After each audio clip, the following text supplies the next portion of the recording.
지금으로부터 120년 전, 말이 없으면 마차가 움직이지 않았고 하늘은 새들만의 것이었으며 전화기는 아직 부유한 몇몇 사람들의 호기심 어린 장난감이었던 시절. 그 시절 사람들은 밤이면 이런 질문을 했습니다. 100년 후 세상은 어떤 모습일까? 그 질문이 너무 간절했던 나머지 어떤 사람들은 그림으로 답을 그렸습니다.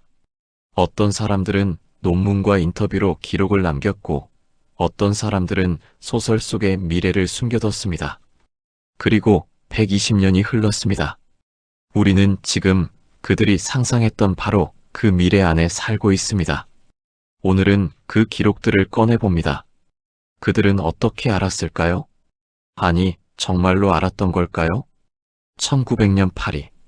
도시 전체가 들썩이고 있었습니다. 그해 봄, 인류 역사상 가장 화려한 박람회가 열렸습니다. 세계 각지에서 5천만 명이 넘는 사람들이 파리로 몰려들었고 전기로 빛나는 에펠탑 아래에서 사람들은 입을 벌리고 서 있었습니다. 전기가 이제 막 일상에 들어오던 시절이었으니까요. 그 박람회장 한쪽에서 조용히 팔리던 것이 있었습니다. 담배 상자 안에 들어있던 작은 카드들이었습니다. 프랑스 화가 장마크 코테와 여러 사파가들이 함께 작업한 연작이었는데 제목은 단순했습니다. 2000년의 프랑스. 지금으로부터 정확히 100년 후를 그린 그림들이었습니다. 사람들은 그 카드를 손에 들고 웃었습니다. 황당한 공상이라고요? 그런데 그 그림들이 지금 우리가 사는 세상과 너무 닮아 있습니다. 카드 한 장을 꺼내봅니다. 하늘을 날아다니는 경찰관, 날개 달린 기계를 타고 도시 위를 순찰하고 있습니다. 지금 우리가 드론 경찰이라고 부르는 것과 거의 같은 모습입니다. 또 다른 카드, 바다 밑 유리돔 안에서 사람들이 여유롭게 식사를 즐기고 있습니다. 지금의 수중 레스토랑입니다. 또 한 장, 집 안에서 바퀴 달린 기계가 바닥을 청소하고 있고 여성은 의자에 앉아 책을 읽고 있습니다. 지금의 로봇 청소기입니다. 공중 택시 정류장을 그린 카드도 있습니다. 하늘 위에 플랫폼이 있고 날아다니는 탈것들이 줄을 서서 기다리고 있습니다. 현재 전 세계 수십 개 도시에서 시험 운행 중인 도심 항공 모빌리티와 구조가 거의 같습니다. 1900년에 그린 그림이 맞습니다. 사진이나 영상이 아니라 손으로 그린 사파입니다. 이것이 단순한 우연일까요? 화가들이 상상의 날개를 펼치던 그 시절, 멀지 않은 곳에서 한 남자가 실제로 미래를 설계하고 있었습니다. 니콜라 테슬라. 오늘날 우리가 매일 쓰는 교류 전기 시스템을 만든 사람입니다. 그의 발명이 없었다면 지금 우리가 쓰는 전기 콘센트도, 전구도, 냉장고도 지금과는 전혀 다른 방식으로 작동하고 있었을 겁니다. 그런데 테슬라는 발명보다 더 이상한 일을 하나 해뒀습니다. 기록을 남긴 겁니다. 자신이 꿈꾸는 미래에 대한 기록을. 1900년 미국의 잡지 센츄리 매거진에 테슬라는 긴 글을 기고합니다. 제목은 인류의 에너지 문제. 하지만 내용은 단순한 과학 논문이 아니었습니다. 그 안에는 이런 문장이 있었습니다. 언젠가 우리는 작은 기계를 통해 지구 반대편에 있는 사람과 즉시 대화할 수 있게 될 것이다. 그 기계는 주머니에 들어갈 만큼 작을 것이다. 1900년에 쓴 문장입니다. 스마트폰을 설명한 겁니다. 테슬라의 예언은 여기서 멈추지 않았습니다. 그는 무선으로 에너지를 전송하는 기술을 연구했고 그 원리를 이론으로 정립해 두었습니다. 당시에는 효율이 너무 낮아 실용화가 불가능하다고 모두가 포기했지만 지금 우리는 그것을 무선 충전이라는 이름으로 매일 씁니다. 스마트폰을 패드 위에 올려두기만 하면 충전이 되는 그 기술입니다. 그는 비행기가 수직으로 이착륙하는 원리도 설계해뒀습니다. 그가 세상을 떠나고 한참 뒤 영국이 세계 최초의 수직 이착륙 전투기 해리어를 개발했습니다. 지금은 민간 드론이 매일 그 원리로 날아오르고 있습니다. 그리고 1926년 콜리어스 위클리와의 인터뷰에서 테슬라는 이런 말을 남겼습니다. 무선 기술이 완전히 적용될 때 지구 전체가 하나의 거대한 두뇌처럼 작동할 것이다. 인터넷을 말한 겁니다. 1926년에. 그런데 여기서 한 가지 질문이 생깁니다. 이 사람들은 정말 미래를 예언한 걸까요? 아니면 너무도 명확하게 현재를 이해했기 때문에 미래가 보인 걸까요? 테슬라는 신비주의자가 아니었습니다. 그는 전자기학의 원리를 누구보다 깊이 이해하고 있었고 그 원리가 어디까지 뻗어나갈 수 있는지를 계산할 수 있었습니다. 사파가들도 마찬가지였습니다. 그들은 당시 막 등장한 비행선, 잠수함, 전기기관차를 눈으로 보고 있었습니다. 그 기술들이 조금 더 발전하면 어떻게 될지를 논리적으로 그려낸 겁니다. 예언이 아니라 관찰이었습니다. 가장 날카로운 관찰은 가끔 예언처럼 보입니다. 하지만 모든 것이 맞지는 않았습니다. 1900년 사파 중에는 이런 그림이 있습니다. 교실 안에서 교사는 보이지 않고 기계가 책을 집어삼키고 있습니다.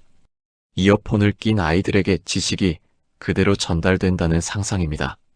선생님이 사라진 세상. 그들은 그렇게 될 거라고 봤습니다. 틀렸을까요? 지금 유튜브에는 전 세계 최고의 선생님들이 무료 강의를 올리고 있습니다. AI 튜터가 아이의 수준에 맞춰 설명해 줍니다. 오디오북으로 귀로 듣는 독서를 합니다. 학교라는 공간은 여전히 있지만 지식을 전달하는 방식은 그들이 그린 그림과 점점 닮아가고 있습니다. 방향은 맞았습니다. 속도가 달랐을 뿐입니다.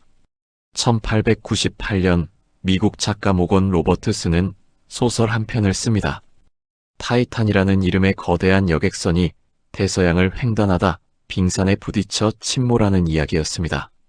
배는 당대 최대 규모였고 구명보트가 충분하지 않아 수천 명이 목숨을 잃었습니다.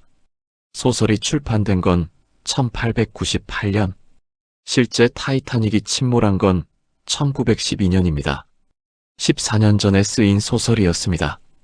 배의 이름까지 비슷했고 침몰 방식도 인명피해의 구조도 거의 같았습니다. 이것은 예언이었을까요?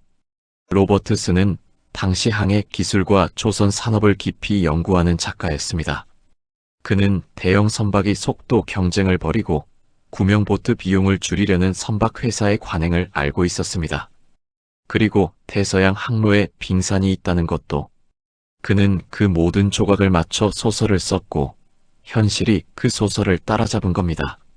로버트슨이 신통하거나 신비로웠던 게 아닙니다. 그는 그냥 남들보다 훨씬 꼼꼼하게 현실을 보고 있었습니다.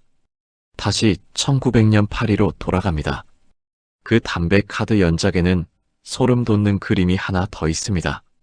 하늘에서 두 개의 날개 달린 기계들이 서로 총을 겨누고 있습니다. 하늘에서 벌어지는 전투입니다. 공중전입니다. 그림이 그려진 건 1900년. 라이트 형제가 인류 최초의 동력 비행에 성공한 건 1903년입니다. 사파가들은 비행기가 발명되기도 전에 비행기들이 전쟁에 쓰이는 미래를 그렸습니다. 그리고 1914년 1차 세계대전이 시작되면서 인류는 처음으로 하늘에서 전쟁을 치릅니다. 사파가들이 그림을 그린 지 불과 14년 만이었습니다. 그 그림을 그린 사람들은 아마 이런 미래를 바란 게 아니었을 겁니다. 그들이 원했던 건 하늘을 나는 자유였을 테니까요. 하지만 기술은 언제나 그 기술을 가진 인간의 욕망만큼만 아름답습니다. 그럼 우리는 지금 어떤 그림을 그리고 있을까요? 인공지능이 글을 쓰고 그림을 그리고 음악을 만드는 시대. 자율주행 자동차가 도로를 달리고 로봇이 수술을 합니다. 화성에 사람을 보내겠다는 계획이 구체적인 일정으로 논의되고 있습니다. 120년 후의 사람들이 지금 우리의 기록을 꺼내 본다면 어떤 표정을 지을까요? 그들은 어떻게 알았을까 하고 놀랄까요? 아니면 그것밖에 몰랐단 말이야 하고 웃을까요? 그것도 아니면 이미 알고 있었는데 왜 막지 못했을까 하고 안타까워할까요? 1900년 파리 세계 박람회의 담배 카드 사파들은 지금도 공개 기록물로 남아 있습니다. 누구나 볼 수 있는 자료입니다. 장마크 코테가 그린 그림 속 미래는 이제 우리의 일상이 됐습니다. 테슬라가 1900년 잡지에 기고한 글도 남아 있습니다. 모건 로버트슨의 소설도 여전히 읽을 수 있습니다. 기록은 거짓말하지 않습니다. 다만 우리가 읽는 법을 잊어버릴 뿐입니다. 어쩌면 미래를 보는 능력은 특별한 사람에게만 주어진 신비한 재능이 아닐지도 모릅니다. 지금 이 순간을 가장 깊이, 가장 정직하게 들여다보는 사람에게 미래는 자연스럽게 보이는 것일지도 모릅니다. 1900년에 그들이 그랬던 것처럼 오늘 이야기는 여기서 마칩니다. 다음에는 또 어떤 기록 속으로 함께 들어가 볼까요? 사라진 세상, 미스터리 아카이브였습니다.